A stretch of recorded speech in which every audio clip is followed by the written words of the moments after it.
Halo semuanya, kembali lagi di podcast kami. BTW nggak kerasa sudah tema 4 aja ya. Iya ya, kali ini kita mau basa-basi tentang apa? Tema kali ini tentang kemajuan negara dalam pendidikan, pelatihan, dan kesadaran publik tentang perubahan iklim. Kita singkatin aja basa-basi kita kali ini, yaitu tentang kesadaran masyarakat untuk kemajuan negara di perubahan iklim. Boleh deh, pas banget kita bahas tentang perubahan iklim. Cuaca sekarang ini memang kurang bersahabat. Iya, bener emang kurang bersahabat banget. Maka dari itu, kita harus menjaga tubuh kita tetap sehat dan bugar dengan cara berolahraga. Yap, salah olahraganya yaitu senam irama. Kenapa ya disebut senam irama? Padahal senam irama hanya senam biasa untuk berolahraga. Kamu sih nggak tahu soal itu. Disebut senam irama karena senam ini ditujukan supaya kita lebih bersemangat untuk berolahraga. Salah satu contoh senam irama yang ada di Indonesia yaitu senam poco-poco. Oh, yang senam terkenal itu ya? Aku sering sih senam itu di perumahanku. Rame banget, seru lagi. Iya, kalau kita rajin dan rutin berolahraga, badan menjadi sehat dan kuat. Ngomong-ngomong olahraga, menurut pendapat kalian, balapan mobil entah formula atau NASCAR itu termasuk olahraga gak sih? Aku lumayan suka balap mobil soalnya. Kalau menurut pendapat pribadiku sih termasuk olahraga. Karena pebalap itu butuh kekuatan dan daya tahan tubuh yang luar biasa loh. Bayangin selama kurang lebih 2 jam mereka ada di atas kendaraan mereka yang rata-rata bisa melaju hingga 300 km per jam. Kalau lurus di jalan seperti tol sih masih agak mending. Lah ini di jalan meliak-liuk penuh belokan. Konsentrasi mereka dituntut harus ekstra tinggi. Mereka harus berolahraga setiap hari agar stamina mereka tetap terjaga. Jadi harusnya termasuk olahraga sih. Oh walah, iya juga ya. Wah, aku kurang tahu begituan sih, hehehe. Iya, sama. Tapi ini salah satu informasi yang menarik sih. Tapi menurutku yang paling asik dilihat itu yang waktu berhenti di pit stop itu loh. Waktu ganti ban sama isi bensin. Bisa cepat banget gantinya ya. Oh, itu. Peralatan mereka lengkap banget. Bahkan ada video di YouTube di mana pembalap hanya berhenti 2 detik di pit stop untuk isi bensin dan ganti keempat ban loh. Iya sih, salah satunya yang paling keren tuh dongkraknya. Dongkraknya ini pakai tenaga hidrolik, jadi cuma angkat mobil formula atau NASCAR yang ringan itu cuma tinggal sekali ayun tos saja sih. Wih, keren banget sih. Emang gimana sih cara kerjanya? Oke, aku jelasin ya. Nah, cara kerjanya itu kurang lebih gini. Nanti kan ada tuh tuas panjang. Ketika tuas itu ditekan, maka pengisap tabung kecilnya akan mendorong zat cair, sehingga pengisap tabung yang besar akan terdorong. Dorongan tabung besar akan dikonversikan ke sebuah mekanisme yang menghasilkan gaya angkat dongkrak itu. Pada intinya, alat ini menerapkan prinsip hukum Pascal, yaitu tekanan yang diberikan zat cair pada ruangan tertutup akan diteruskan ke segala arah dengan sama besar. Wah, bagus juga nih informasinya. Tapi pembalap gitu tuh pola makannya juga harus diperhatiin nggak sih? Jelas dong, nggak harus pembalap atau atlet. Kita sebagai pelajar juga harus memperhatiin pola makan lah. Selain untuk kesehatan, juga untuk perkembangan dan konsentrasi. Iya, seperti yang kita tahu juga, makan sehat dan teratur juga baik untuk kesehatan sistem pencernaan. Sistem pencernaan. Ya, sistem pencernaan. Sebagaimana yang telah kita tahu, sistem pencernaan manusia dimulai dari mulut yang berfungsi sebagai tempat pencernaan mekanis dan kimiawi. Kemudian makanan yang sudah dikunyah akan menuju ke faring atau persimpangan saluran dari rongga mulut ke kerongkongan. Kemudian melewati kerongkongan yang berfungsi sebagai penghubung antara mulut dan lambung. Di mana di sana ada yang dinamakan gerak peristaltik, yaitu gerakan untuk mendorong makanan ke lambung. Lambung berfungsi untuk mencerna makanan secara kimiawi dan mekanis, dengan mencampurnya ke enzim-enzim yang ada di lambung. Kemudian meremas-remasnya untuk kemudian disimpan pada lambung. Kemudian makanan itu akan didorong menuju usus halus yang berfungsi untuk menyerap sari-sari makanan. Setelah itu, makanan menuju ke usus besar yang berfungsi menyerap air dan mineral dari sisa-sisa makanan. Kemudian membentuk limbah padat yang dapat dikeluarkan sebagai feses melalui anus yang sebelumnya ditampung melalui rektum. Sepenting apa sih kita menjaga pola makan itu sebenarnya? Ya penting lah, kan gak lucu kalau masih muda sering sembelit. Sembelit. Oh, sulit buang air besar itu ya. Karena apa sih itu? Oh, itu setauku kekurangan serat, juga kekurangan asupan cairan, dan kurang olahraga sih biasanya. Oh iya, aku juga pernah dengar GERD atau naiknya asam lambung tuh. Wah, GERD kalau nggak ditanganin bisa bikin iritasi tuh di lapisan kerongkongan. Gak enak ya pasti rasanya. Jangan sampai deh ya. Iya, bener. Berarti kesimpulannya kita harus jaga pola makan ya. Makan yang sehat, benar, dan teratur. Jangan lupa juga diimbangin dengan olahraga dan istirahat ya. Mantep banget tuh informasinya. Iya benar, tapi sayangnya bagi orang-orang di usia produktif, di beberapa kasus mereka susah membagi waktu untuk menjaga kesehatan tubuh mereka. Rata-rata dari mereka kadang nggak peduli, jadi hidup ya udah yang penting kenyang dan nggak capek. Jadilah kebanyakan obesitas, dan ngerinya obesitas bisa meningkatkan risiko terkena penyakit dan gangguan, baik sistem pencernaan hingga sistem sirkulasi. Iya sih. Tapi tetanggaku walau nggak olahraga, tapi dia setiap hari melakukan aktivitas fisik. Jadi dia setiap sore itu bercocok tanam, manen apa kek di kebunnya, atau mungkin kasih pupuk ke tanamannya. Iya ya. Oh iya, ngomong-ngomong aktivitas cocok tanam nih. Kebetulan akhir-akhir ini agak gabut kan aku. Nah, kamu tahu nggak sih tetanggamu itu pakai pupuk apa? Aku sih nggak pernah nanya tentang pupuk ke dia ya. Tapi kalau aku lihat dari karungnya itu dia pakai pupuk urea sih. Oh, pupuk urea yang terbuat dari amonia itu kah? BTW ya, aku masih agak penasaran, gimana sih orang-orang bisa bikin bahan-bahan kimia kayak amonia itu? Kan nggak mungkin kalau menergantungkan alam dalam proses penggunaannya. Aku tahu kayaknya.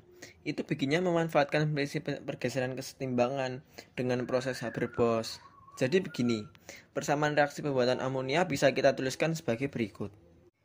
Nah, reaksi di atas bersifat reversibel sehingga berdasarkan prinsip Le Chatelier, kondisi tekanan tinggi dan temperatur rendah diperlukan untuk mengarahkan reaksi agar bergerak ke kanan atau arah hasil amonia. Kemudian juga digunakan katalis atau pemercepat laju reaksi. Nah, biasanya dalam pembuatan amonia ini, tekanan yang digunakan adalah kisaran 200 atmosfer. Suhunya ada di kisaran 400 sampai dengan 500 derajat Celcius dan katalis yang digunakan biasanya Fe3O4 dicampur dengan KOH. Nah, dengan begitu, pembuatan amonia dapat berlangsung secara efektif, efisien, dan ekonomis tentunya. Walah, jadi begitu ya caranya. Wah, mantap juga nih informasinya. Makasih loh ya penjelasannya. Ngomongin soal topik pembicaraan kita nih, aku ada analytical exposition text yang membahas tentang perubahan iklim di Indonesia. Wah, pas banget nih kita bahas tentang perubahan iklim yang kurang bersahabat. Bener juga tuh. Boleh dibacain nggak teksnya? Boleh kok, nih. Climate change brings many effects in Indonesia. Indonesia is a country that has two seasons, whether rainy or dry season. We find a lot of unexpected accidents happen in rainy season as flood, landslide, and many more.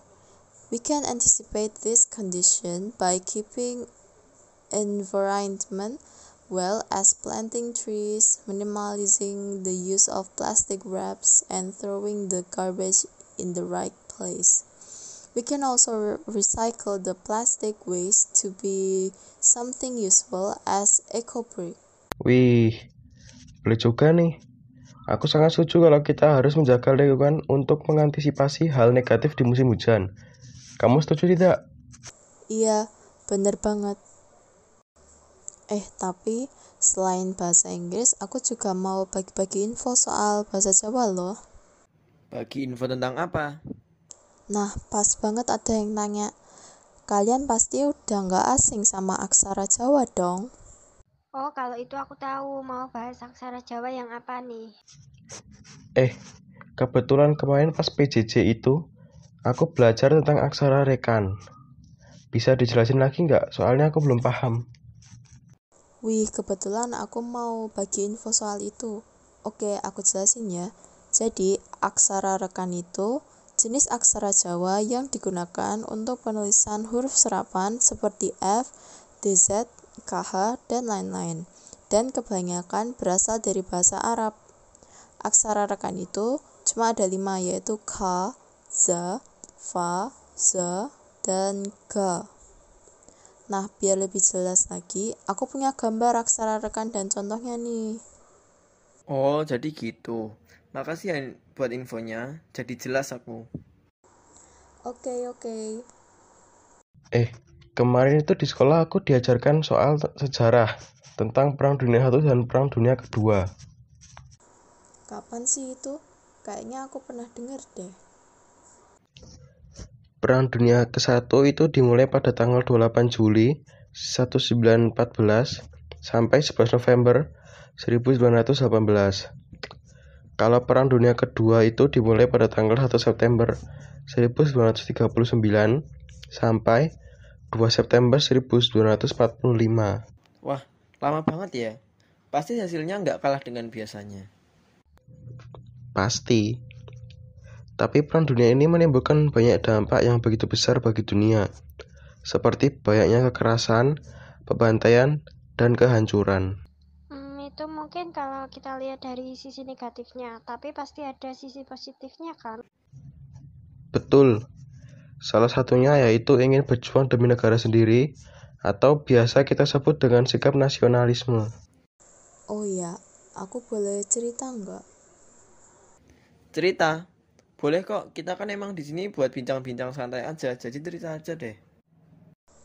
Oke, BTW kalian tahu nggak, kemarin nih ya, aku kan dikasih tugas disuruh mencari info tentang tugas-tugas gereja dalam kehidupan sehari-hari. Nah, aku tuh kemarin nulis tentang memijat kaki ibu, alasannya karena kecapean ngurus rumah. Nah, itu menurut kalian itu termasuk tugas gereja nggak? Menurut aku sih masuk, karena tugas gereja itu sebenarnya ada 3, seperti bersekutu, bersaksi, dan melayani.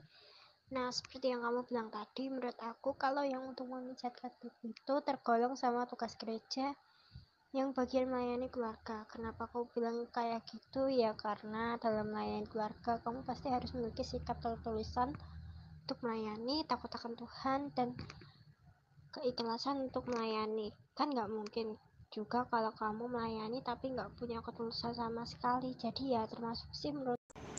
Ya, bener banget yang diomongin Rensa. Karena dasar dari melayani adalah memiliki keikhlasan untuk melayani dan juga harus memiliki ketakutan akan Tuhan. Jadi itu juga menurutku termasuk aja sih. Oh, oke, berarti bener ya. Oke, kalau misalnya gitu, aku jadi tenang deh. Ya, BTW makasih ya sebelumnya. Nah, kalau nggak salah kita kemarin waktu tema 3 membahas tentang persebaran flora dan fauna, baik di dunia dan di Indonesia, iya kan? Iya bener tuh. Tapi mesti dibalik persebaran itu pasti ada manfaatnya untuk sumber daya alam nggak sih? Iya tuh, apa aja sih manfaatnya? Pas banget nih, ada yang nanya. Ada banyak banget loh manfaat flora dan fauna Indonesia bagi sumber daya alam, diantaranya menjaga keseimbangan ekologis. Oksigen yang dibutuhkan manusia berasal dari flora, sedangkan hewan menghasilkan karbon dioksida yang dibutuhkan flora untuk menghasilkan oksigen dalam proses fotosintesis. Nilai estetika, manusia senang melihat nilai estetika yang dihasilkan flora dan fauna, dan seringkali dijadikan objek wisata dan rekreasi. Sumber bahan pangan dan industri. Flora dan fauna dibutuhkan manusia sebagai bahan pangan dan bahan baku industri, dan sebagai bahan baku obat. Wih, banyak banget manfaatnya. Ya itu. Jadi kita harus bersyukur dengan memanfaatkan sebaik dan bijaksana mungkin lah ya.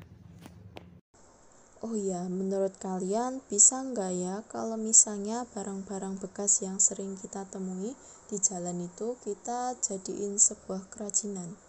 Soalnya banyak banget loh. Aku lihat sampah-sampah seperti sampah botol plastik dan juga sampah kayu yang kecil-kecil itu. Menurutku bisa aja sih, karena kemarin sebelumnya saat tema 1 dan tema 2 kita kan membahas tentang pemanfaatan limbah menjadi sebuah kerajinan. Nah, kita bisa tuh mempraktekkan secara nyata dengan cara ya itu tadi mengambil sampah-sampah atau limbah-limbah botol plastik, kayu, nanti tinggal kita buat aja bentuk atau barang yang menarik, habis itu kita jual deh. Selain bisa menjaga lingkungan, kita juga bisa menghasilkan uang dari situ, lumayan lah ya buat nambah uang jajan. Iya, bener tuh yang dikatakan Densa. Tapi jangan kalian lupa juga untuk selalu menghitung BEP-nya. Kan nggak mau kan ya kita, kalau kita rugi bukannya kita yang dapat uang, malah yang ada kita yang rugi. Bener juga tuh, selain kita menghitung BEP, kita juga harus nentuin pasar yang mau kita tuju biar jelas arahnya. Selain kita nentuin arah, kita juga harus tahu kita mau kenalin produk kita itu gimana. Kan nggak mungkin juga kalau pelanggan datang sendirinya. Maka dari itu, kita harus tetap buat promosi. Oh iya, dengar-dengar ada nih barang yang kualitasnya bisa dibilang biasa aja, malah lebih laku daripada barang yang kualitasnya lebih bagus. Kok bisa?